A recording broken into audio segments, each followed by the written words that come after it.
All right, welcome back, guys. If you're just joining us, this is the news review segment right here on Breakfast Daily, and we are going to be looking at some of the headlines that are shaping our political, space. And before we do that, remember that you can be part of this conversation or part of this segment of the show by joining in the conversation with your messages via the number on the screen, and that's a WhatsApp number. Just send your messages to the WhatsApp number on your screen and let us know what you think about the discussions that we are going to be having. Because I'm not going to be doing this alone. In the studio with me is Ibrahim Ajay, who is the Assistant Secretary at the Office of the President, and Victor Kojoga Addo, who is a member of NDC Legal and Communication Team. Good morning, gentlemen. Good morning. Good morning. How are you? Very well, thank you. How's your weekend? Not bad. All right, so we are going to be looking at some headlines that are shaping our political scene. We have three major topics that we're going to be discussing today. We have some topics about the Democracy Hub protest and issues of, illegal mining. And of course, if we have time, we'll get into the voter register audit. So I'm going to be starting with the issue of the Democracy Hub protest. I mean, everyone has been talking about this, and because of that protest, we have seen another protest. In fact, a 3-day protest that just completed. That was 2 days ago. Mm-hmm. Yes, and of course, we know that there have been an arrest of 53 individuals. But let's get straight into the story. Democracy Hub. Arrest of 53 protesters not politically motivated, and that's by the President, Nana Akufo-Addo. President Nana Akufo-Addo has rejected claims that the arrest and detention of some 53 protesters is an attempt to stifle dissent in Ghana. In an interview with France 24 on Friday, October 4th, President Akufo-Addo clarified that he supports peaceful demonstrations as part of democratic expression. His comment come after 53 demonstrators were arrested during a protest against illegal mining, locally known as Galamsey. I quote, "I am not responsible for jailing people in Ghana. The courts in Ghana are independent institutions, and they have been so through the Fourth Republic. People misconduct themselves and are brought before the court. It is for the court to deal with them. It has nothing to do with the executive, and their behavior is what landed them in trouble with the police and the court." How can a president whose political career was aided by leading protests have problems with protests?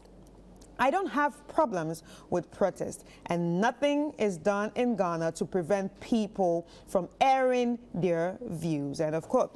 So the recent protest in questions was organized to raise awareness of the environmental devastation caused by Galamsey, a practice that has severely impacted Ghana's natural resources, including its river and forest. While the president acknowledged the gravity of the Galamsey crisis, he emphasized that protests must remain peaceful and lawful, urging protesters to work with authorities to find sustainable solutions. So he also talked about other issues there. You can check it out on citynewsroom.com. But then again, let's get straight into the conversation. So, Ibrahim, I'm going to be starting with you, obviously, because you work you work with the presidency. Mm-hmm. My first question is, I'm sure that's a question that everybody have been asking, especially when they watched this interview.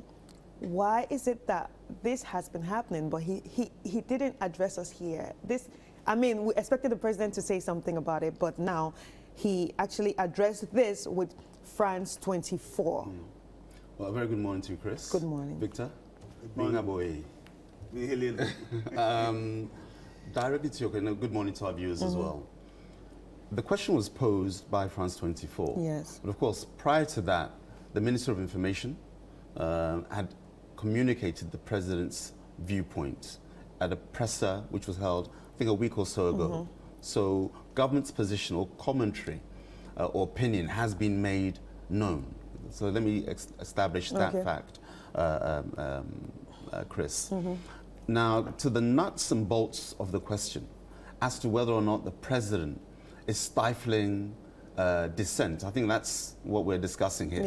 Yeah. And that people have been arrested politically. Am I right? Because the president is saying that, you know, the 53 protesters, their arrest is not politically motivated. Yeah. Let's understand something, Chris. You're looking at a gentleman, I'm talking President Akufo Addo, who, as Attorney General and Minister for Justice, was responsible for the repeal of the criminal libel law. Something that hadn't happened in Ghana before. During the PNDC regime and prior to that, even if you write something that the institution, let's say government institution of the day didn't like, you found yourself in the castle dungeons or the cells. This is a known fact. When NPP came to power 2001, what did we do? That was one of the first things that was done. Somebody who is an advocate for human rights and the right to protest and have your voice heard is none other than Nana Addo Dankwa Akufo Addo, the president. Hence, he's the owner of that legislation that repealed, allowing us to, how can I call it, speak freely on the airways. You remember, is it Radio I recall, if I'm mistaken. I'm sure our viewers will correct me. But it liberalized the airways. You know that you have the People's Movement for Freedom and Justice. Again, spearheading that, I'm talking Nana Addo Dankwa Akufo Addo, with no other person than Kwesi Pratt. You know, making sure that our voices were heard. The arrest of the protesters has nothing to do categorically. Remember, there are 53 protesters. I don't know how many people protested, but let's say for argument's sake, because I haven't seen the numbers, let's say for argument's sake, it's 2,000 or 3,000. I'm just giving a figure, maybe more, maybe less. If you have just 53, it tells you that the conduct of the majority was within the law. Otherwise, you'd see, you know, a branch and root arrest, a wholesale arrest, Chris, of every protester. That did not happen. And so we've got to ask, what were the issues or the basis upon the arrest? Victor is a lawyer, and I keep mentioning it because he's a good friend as well, and he's a lawyer. Maybe he can tell us that they were arrested on these charges. Right. And then the, let's say, the veracity or the seriousness of those charges, Chris, I think as objective observers and commentators, we can then ascertain, as Ghanaians, what these 53 people did out of, say, the 4,000 or the 5,000 or 2,000 who protested were against the law. And then you can establish whether or not there's any political interference. And I can assure you, there is not one iota of truth in any political machinations regarding their arrest. I'm a proponent of protesters as well. The Let My Vote Count Alliance. I mentioned it last time I was on the show. Myself, David Asante, Gabio Tredako, John Hall, and many, many others. So I am one who would always stand up for others to be given that oxygen of dissent and opinion. So that's my stake on that matter. All right. Victor? Yes, good morning to Good morning. you, and good morning to our viewers. I think the question was, he never spoke to the local media, but preferred to speak to the international media. I think it's been something that we have seen consistently. Ibrahim have said the Minister of Information came out with a presser. The presser the Minister of Information came out with was that the president said he should be given some time, that he's met organized labor. He's never spoke about Galamsey. All the 53 protesters? No. All they said that the organized crime should give them some time. I think that is, my mind says be right. So it's not true that he has spoken about Galamsey, but there has been a president who has been avoiding the media. It is when he wants to communicate something, then they organize, meet the press, then they invite the journalists. But for accountability to be done, he avoids them. He doesn't want to answer the question. Initially, he started, you know, all has been a hype from beginning that this is a Democrat, right? But that Democrat now, we have seen him to become a dictator, autocratic. I'll give you reasons why I'm saying this.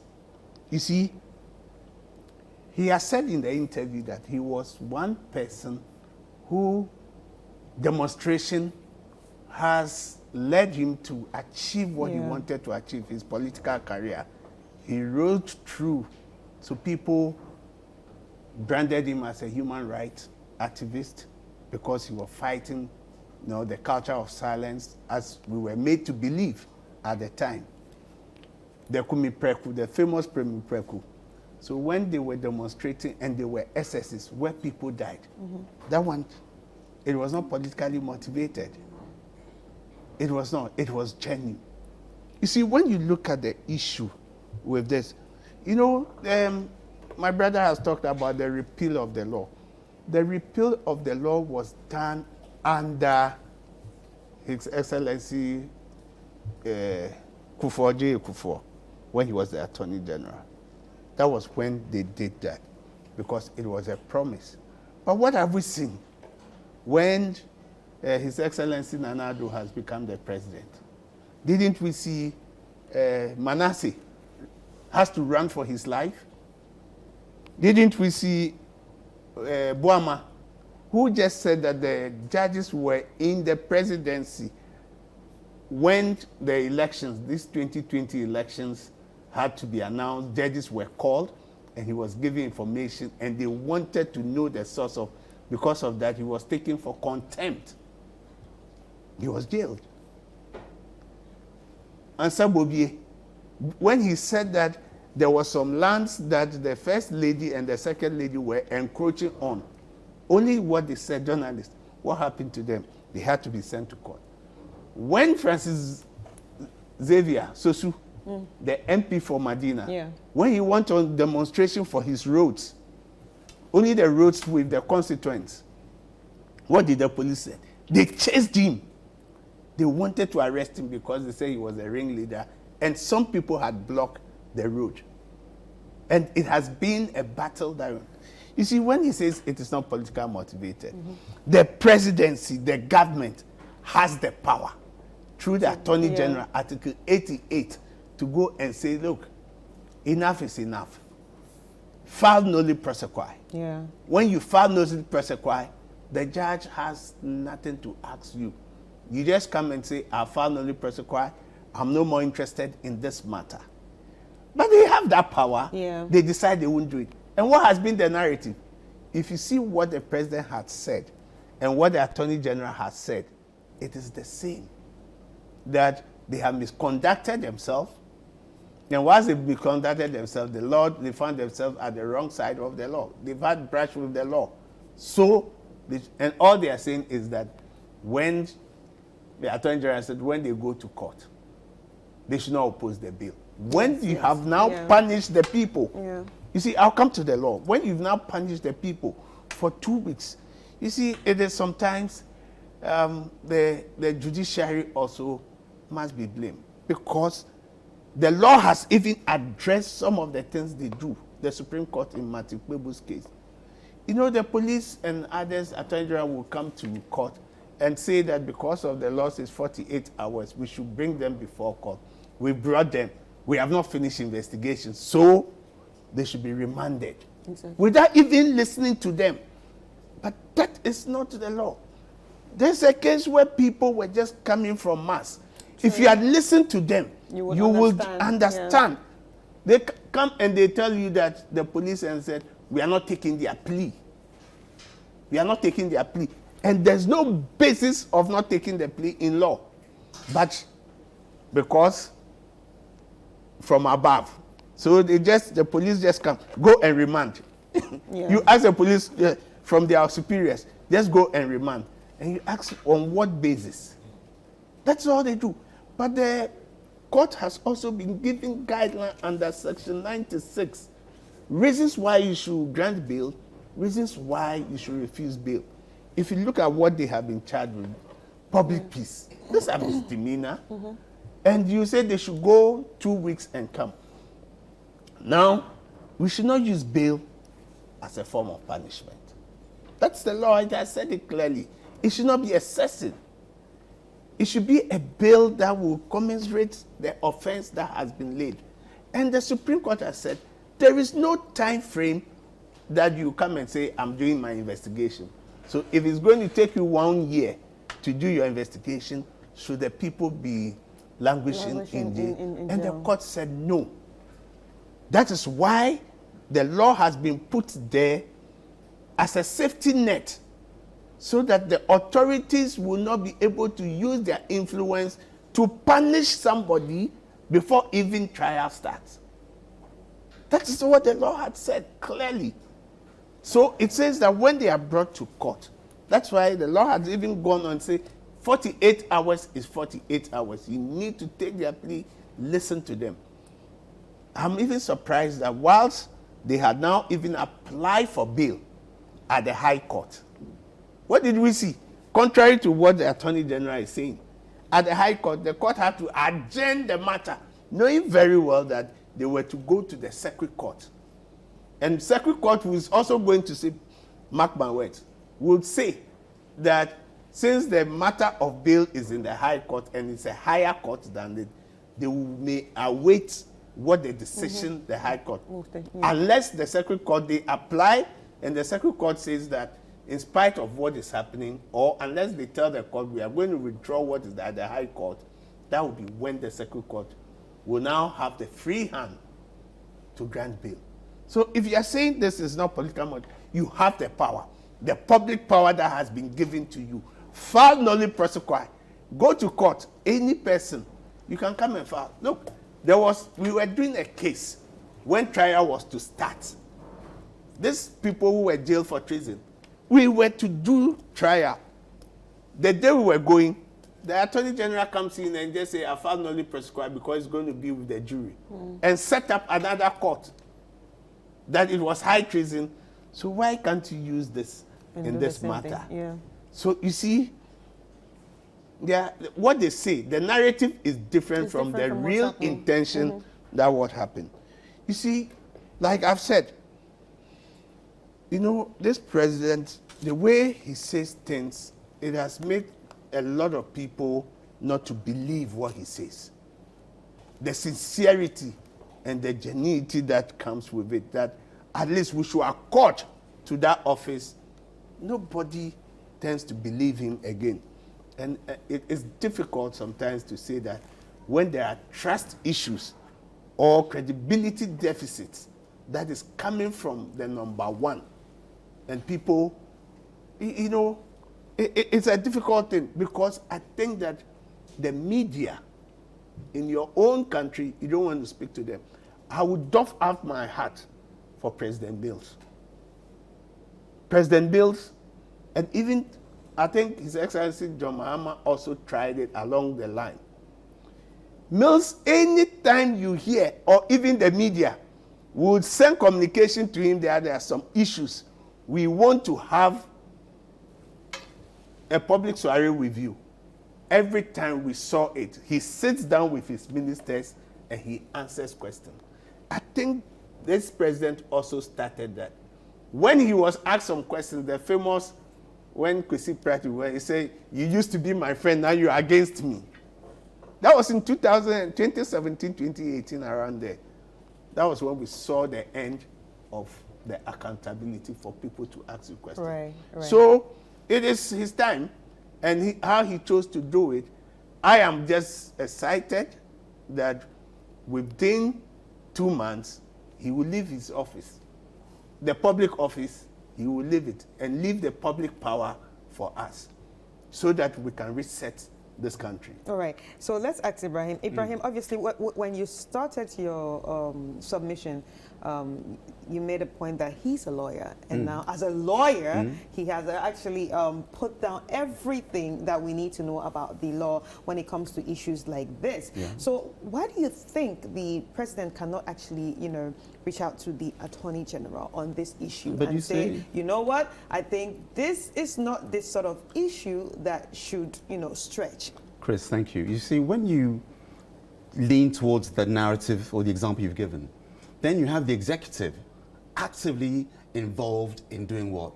Meddling with something within the space of the police or the judiciary or the Attorney General. Yes, the Attorney General is indeed the state's lawyer. Yeah.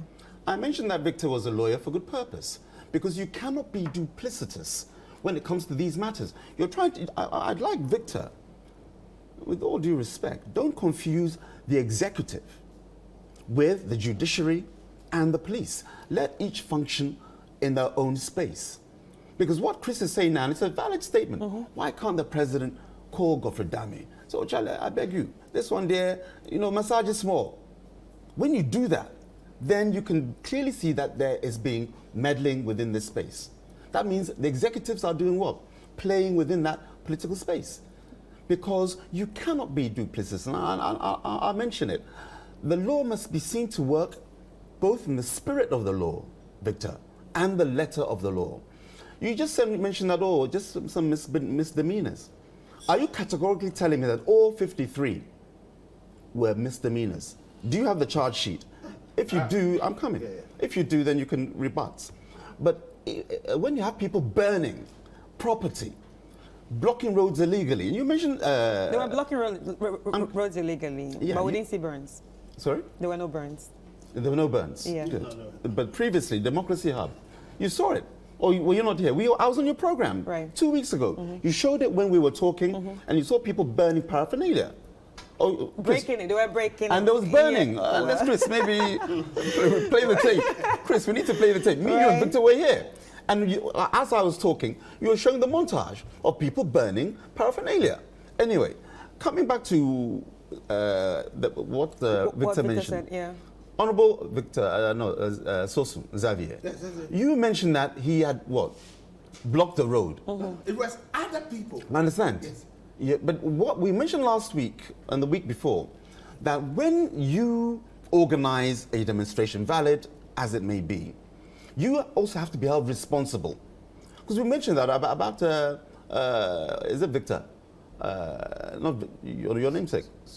No, is it Boama? No, I can't remember. The one that stole the keys from the car. Oh, Bomawa. Yeah. Yeah. We mentioned on this program that he also has a responsibility. Yes. Because that's the only way you can somehow curb the, let's say, the wanton destruction, by making sure that both the leaders and the agents or the supporters are held accountable. And that's something that needs to be done. You were part of a regime when Omuntie FM, you remember Mugabe? He said that the Georgina Wood, then the Chief Justice, should be raped and killed. Yes. What did you do? When I say you personally, as a lawyer, did you advise John Mahama at the time to caution this guy? Muntie FM was allowed to run riots. I'm giving that as an example. The fact that we've repealed the criminal libel law so that you can't just be picked up. Even the due process to curb the excesses of people who say inflammatory things that can disturb the peace and cause civil disobedience. Nothing happened under your regime. Now that the law is being... Why? They were not sentenced. What happened? The Muntie. What happened? The Muntie. They were hauled before the court. Yes. They were hauled before the court. After much public... You're right. Yes. And when they were hauled... I concede. Yes. I concede. And what did Domama say? If you want to go down that rabbit hole. No. The provision... I'm coming. Yes. I'll let you rebut. It's good that you remind me of what happened then. After much public pressure, before John Mahama unwittingly, he was dragged by the heels to come and actually prosecute them. That notwithstanding, I'm coming. You're right on that. So I concede on that particular issue. The focus that we are discussing here, Chris, is per Victor's submission. I'll land very quickly. Because you're making mention that you had public soirees, am I right? You mentioned the fact that those engagements, the President Akufo Addo engaged. So when you say that under President Akufo Addo, the one mention of Kwesi Pratt saying that, oh, you're my friend, the soirees, the press soirees continued thereafter. Whether or not we can do more, of course, everybody would want to do more. Sometimes you're pressured by time and constraints, but that's not within my remit to say that we should do, press soirees every quarter. Ideally, you want that kind of accountability, which is why the Meet the Press that you say when we want to say something, it's something on a weekly calendar from the Ministry of Information. Ever since Mustafa Hamid was the Minister for Information and up until Honorable Fatih Abubakar, every week, Chris, the Meet the Press is scheduled to address every sector of the economy and government to make sure that we can then do what? Account, inform, and address concerns of Ghanaians. You see, Ibrahim, yeah. When there is crisis, when there's crisis at home, everybody wants to listen to the father. Yeah, to the father. The father is the leader of the home. The president is the leader of this nation. The father of the nation. Father of the nation. So when there is crisis, right, people expect to hear message of assurance, encouragement, and hope. We haven't seen that. That is what the citizens are complaining about. Yes. That when there are crises, there is issue. Look, everybody commended the president during the COVID time because he was giving us updates, right? Now there is crisis. Everybody is talking about it. And the president is quiet. He will not speak about it. How will the people feel? You say that, Right. Victor. I'm coming. You see, so there are two different things that there's the meet the press series. That's why I said when you want to give information, There's the, that is when, yes, you come out. You come out. But when the issues, media and the citizens wants to ask questions so that you answer, you evade, you avoid it. However, if you've traveled and you are cornered by the media and you are asked questions, you freely and willingly answer the question. It's like in your home. You cannot tell them what is happening, but you prefer to go and do it in somebody's home, that there is a problem. And when they ask you, you can now be telling them, in my house, this Victor, is what is on happening. that one, I totally disagree with you. Why? And I'll explain to you why I totally disagree with you. The Galamsey issue has been running throughout. Am I right? All administrations. Yes. President Akufo made it clear, and we discussed this last week, that the crisis made sure that he communicated to Ghanaians that he's putting his presidency on the line to address it. And while it's ongoing, you make sure that all agents of government are vocal in communicating the president's standpoint and his viewpoint. You recall that organized labor met with the president on this very issue. Yes. And he asked, and had he not wanted to engage the key stakeholders, I'm coming, why would he then call for that meeting to take place? No. Why would he call for that meeting to take place? I should answer you. Yes, you should Yeah, answer. because he knows that now all the politicians have spoken, nothing will be done. But with organized labor, it will grind to a halt. This economy will grind to a halt. It will shake up. So they gave him 1 month, and realizing the potency and the power that organized labor has, that is why he quickly called. And when he quickly called, he says, give me 1 month. Let me also come to the 2017 July. Why the president said he was going to put his job on the line. This Galamsey issue started way back, even from President Mills. I'll give you an example.